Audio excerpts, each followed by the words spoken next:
ದಾರಿಯಲ್ಲಿ ನಡೀತಾ ಇರ್ತಾರೆ. ಆದರೆ ಒಂದು ದಿನ ಇವರು ಅನುಭವ ಮಂಟಪಕ್ಕೆ ಬರ್ತಾರೆ.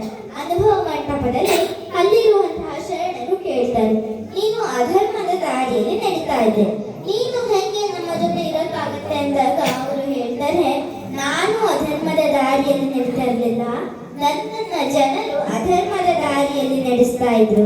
ಈಗ ನಾನು ಯಾರಿಗೂ ದಾಸಿ ಅಲ್ಲ, ನಾನು ಶಿವನಿಗೆ ಮಾತ್ರ ದಾಸಿ ಅಂತ ಹೇಳ್ತಾರೆ.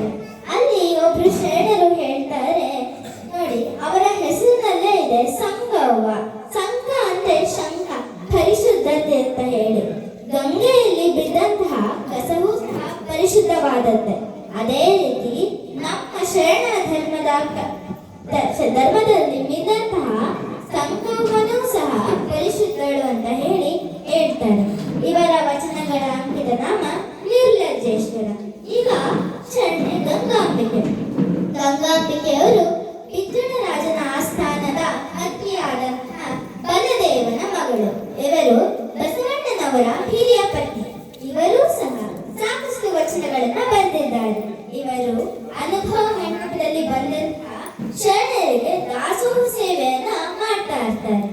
ಈಗ ಶರಣೆ ನೀಲಾಂಬಿಕೆ ಅವರು ಬಿಜ್ಜಳ ರಾಜನ ಸಾಕು ತಂಗಿ.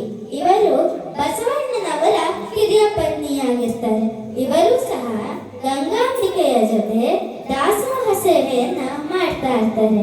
ಗಂಗಾಂಬಿಕೆಯ ವಚನಗಳ ಅಂಕಿತ ನಾಮ ಗಂಗಾ ಪ್ರಿಯ ಕೂಡಲ ಸಂಗಮ ದೇಹ. ನೀಲಾಂಬಿಕೆಯ ವಚನಗಳ ಅಂಕಿತ ನಾಮ ಸಂಗಯ್ಯ.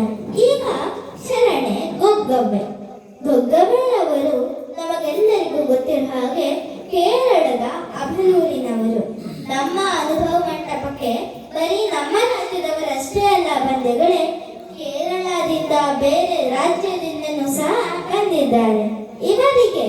ಇವರು ಸಹ ಚಿಕ್ಕ ವಯಸ್ಸಿನಿಂದಲೇ ಮಹಾನ್ ಶಿವ ಭಕ್ತೆಯಾಗಿರ್ತಾರೆ. ಇವರಿಗೆ ಮದುವೆ ಇಷ್ಟ ಇರೋದಿಲ್ಲ. ಅವರು ತಂದೆ ತಾಯಿ ಅವರಿಗೆ ಮದುವೆ ಮಾಡಬೇಕು ಅಂತ ಹೇಳಿ ಹೊರಟಾಗ ಇವರು ಮನೆ ಹತ್ತಿರನೇ ಇರುವಂತಹ ಗೊಗ್ಗಳೇಶ್ವರ ದೇವಸ್ಥಾನದಲ್ಲಿ ಹೋಗಿ ಅವತ್ತು ಕುಳಿತಾರೆ. ಇವರು ಅಲ್ಲಿ ದೇವರಿಗೆ ಧೂಪದ ಸೇವೆಯನ್ನ ಮಾಡ್ತಾ ಇರ್ತಾರೆ. ಅದಕ್ಕಾಗಿ ಇವರನ್ನ ನಾವು ಧೂಪದ ಗೊಗ್ಗಬೆ ಅಂತ ಹೇಳಿ ಕರಿತೀವಿ.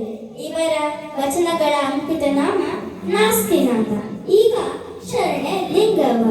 ಇವರು ತಾಂಬೂಲ ಕರಂಡ ಸೇವೆಯನ್ನ ಮಾಡ್ತಾ ಇರ್ತಾರೆ.